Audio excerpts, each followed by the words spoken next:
પધારેલા સૌ નામી અનામી સૌ આગેવાનો અને ઉમરેઠ વિધાનસભા મત વિસ્તારમાંથી પધારેલા આપ સૌ આગેવાનો, વડીલો, યુવાન દોસ્તો અને મિત્રો, આ ચૂંટણી ખરેખર એક એવી ચૂંટણી લડાવવાની છે કે જ્યારે મને એવું લાગે છે કે ક્યારે એવી ચૂંટણી નહીં લડાવી હોય. તમે વિચાર કરો, અમારી પર ઘણા બધા ફોન આવતા હોય છે, દરેકની પર ફોન જતા હોય છે, ફોન કી કોલ જતા હોય છે. અમને એવું કહેવામાં આવે કે હર્ષદભાઈ, ભારતીય જનતા પાર્ટીએ એવો મજબૂત ઉમેદવાર ઉભો કર્યો છે કે આ સામેવાળાને ઉમેદવાર નક્કી કરવામાં એટલું બધું કન્ફ્યુઝન છે કે ખબર જ નથી કોને ઉભો કરે, શું કરે. ઝઘડા શરૂ થઈ ગયા છે. મારે એક વિનંતી છે કે સામે ઉમેદવાર કોણ આવે છે એનાથી આપણે કોઈ લેવા દેવા નથી. આપણે જીતવું છે.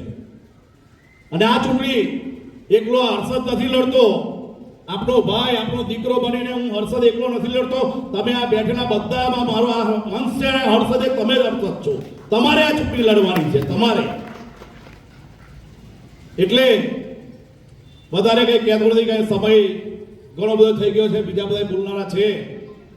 પણ એક વાતની આપ સૌને ખાતરી આપું છું કે મારા પપ્પાએ જે કરેલા કામો છે અને એમની જે વિચારસરણી જે હતી, એમ આવનાર સમયમાં 23 એપ્રિલે આપણું જે ઇલેક્શન જે થાય એમાં આપણે જંગી મતદાન કરાવીએ અને સાથે સાથે આપણે સૌ ખૂબ બહુમતીથી જીતીએ.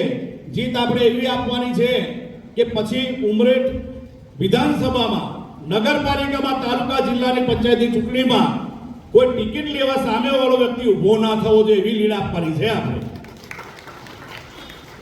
એટલે વધારે કઈ કહેતો નથી, પણ આવનાર 23 એપ્રિલે જે ચૂંટણી યોજાય એમાં આપણે સૌ ભેગા મળીને ખભે ખભો મિલાવીને એકબીજાને સાથ સહકાર આપીને એક ટીમ ઇન્ડિયા બનાવીને આપણે સૌ નીકળી પડીશું અને પૂરેપૂરું મતદાન કરીએ. તો ખૂણામાં પડી રહેલો પણ મત આપણે લાવીને પેટી સુધી મતદાન કરાવવાનું છે અને આપ સૌ મને જંગી બહુમતી જીતાડજો.